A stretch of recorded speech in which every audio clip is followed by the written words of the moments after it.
You are Locked On Cougs, your daily podcast on the Houston Cougars, part of the Locked On Podcast Network, your team every day.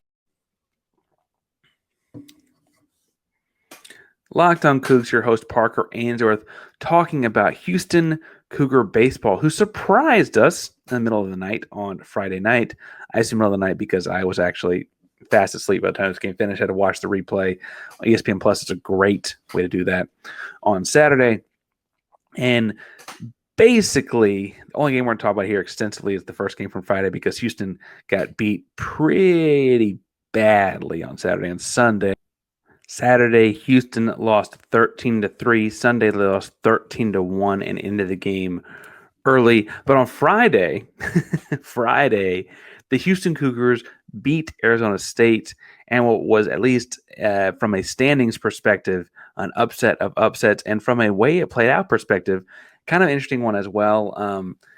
Look, Arizona State had a really good, I believe it was the fourth inning, and then they got a handful of runs in, got up 4-1, and you saw kind of some interesting back and forth in the fifth inning, and then the sixth inning comes around, and 5 pitches in, Houston has 2 guys on base and no outs, and it took just walks.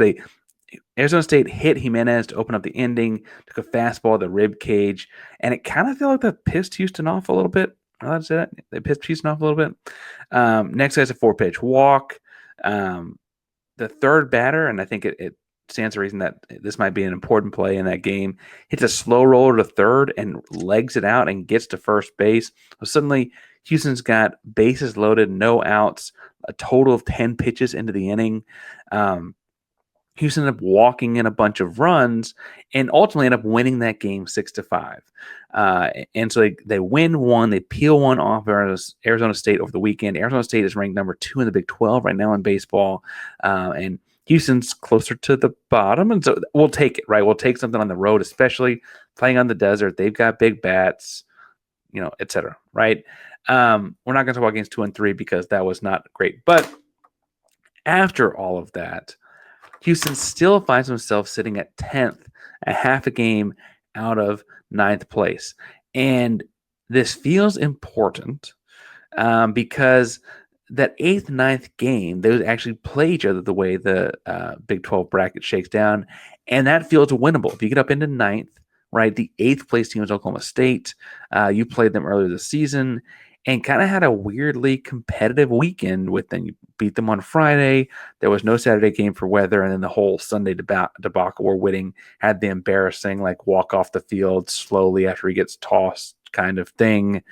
And as embarrassing as that was, you almost got out of that weekend with 1 win and 2 did not completes, right? We've been over that before, but if you don't remember, Whitting, the game had to go 5 innings to count before they had the final time of travel time cancellation or whatever. And Whitting threw a fit after he got ejected and slowly walked off the field to try and drag out the final inning as long as he could to try and make sure that they did not finish the game before the time ran out. Didn't work. It was a little embarrassing. But you theoretically, you feel competitive with Oklahoma State after having that. And that would be the 8th versus the 9th game. If you did that, and theoretically, if you're the 9th seed and won the 8th seed game, then you play Arizona State in the second round. And we just saw you can beat them. Now, you lost 2 games really bad, but you can beat them, right? And so I think you got to feel better about that than any of the other top 4 seeds that would get a bye. And so, I think that would be shaping up for a good Big 12 tournament, especially for a team that was not in the Big 12 tournament didn't make the cut a year ago, right? And second year in the conference, you go first year, you don't make the tournament. Second year, you're in the tournament. Third year, we're expecting you to make some noise in the tournament. I don't think that's an unreasonable progression. Say what you want about Whitting, say what you want about the program. I don't think that's an unreasonable progression for a baseball team to be making. And frankly, I think I'm going to lose some people. I think that's good enough for the guy to keep his job. The embarrassment from Oklahoma State might override it. But I wonder if you could argue that's enough improvement year over year to move forward. And regardless, you got an important series against Arizona State this weekend for all this seeding. Against Arizona this week. You played Arizona State last weekend. Arizona this weekend is important for seeding because Tech is that 9 seed and they play BYU. BYU is bad, like really bad. Tech may sweep that series. They're a half game ahead of Houston. If they sweep, you can't do anything about it, right? You're also, however, a half game out of 12th, right? Now you're going to make the tournament. You're in the tournament. The top 12 teams make the tournament, but you're only half game out of 12th, and that's a whole different kind of problem. Right, so got to make a run here. Playing Arizona this weekend, they're the 5th seed right now, and they're a full game out of the 4th seed, and so they're going to be playing to win for the same kinds of reasons. They only get that 4th seed to get themselves a bye in the tournament. Right, for what it's worth, TCU is the 4th seed currently.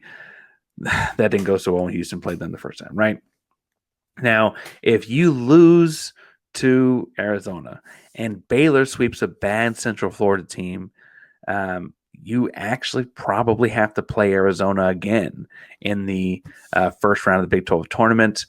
And you want to see how you do against Arizona this weekend, and you want to feel good about yourself going into that Big 12 tournament game. So you want to kind of put something good out there to kind of have some good vibes, some mojo and whatever. And I don't say that just flippantly. Baseball tournaments, whether it's the Big 12 tournament, the American Athletic Conference tournament, or even Omaha, it's really more about getting hot, getting in the dance, getting hot at the right time, having the talent to carry you once you get there, right? Houston's done the first part. Houston's got to get hot in the second part, and then we'll see about the third part. I think they got some talented hitters on this team. Xavier Perez had a great year. I feel like we're talking a lot more about Tyler Cox lately. Look on this baseball team as well. And so I said to say that, like, if they feel good about themselves against Arizona, then maybe that's an okay matchup. If they get the Arizona State matchup, then they know that they can beat them, right? TCU is tough. You did win the first game, but it felt a lot like this Arizona State one went, where you won the first one against TCU and you lost the next two, a combined 28-5. And that's a weird combination that maybe when the season's over, we can talk about some, is like they won a lot of Friday games. I was actually talking to Cougs on Twitter DMs and stuff earlier. They won a lot of Friday games, which is theoretically the best pitcher of the opponent. And then trying to get obliterated in the Saturday, Sunday games throughout the season, all these different Big 12 series. And that's a weird, for it to happen that often is odd. And so we'll see. Arizona goes this weekend. They're wearing blues. They're wearing blues one of the games this weekend after the weather cancellation of the A&M game. And we'll talk about the season ending, when it ends, and how it went. But until then, we hear each and every day with Locked On Cougs. So hit subscribe and hit the bell so you know when we're live. Locked On Cougs is a proud member of the Locked On Podcast Network. That means your team every day. Go Cougs.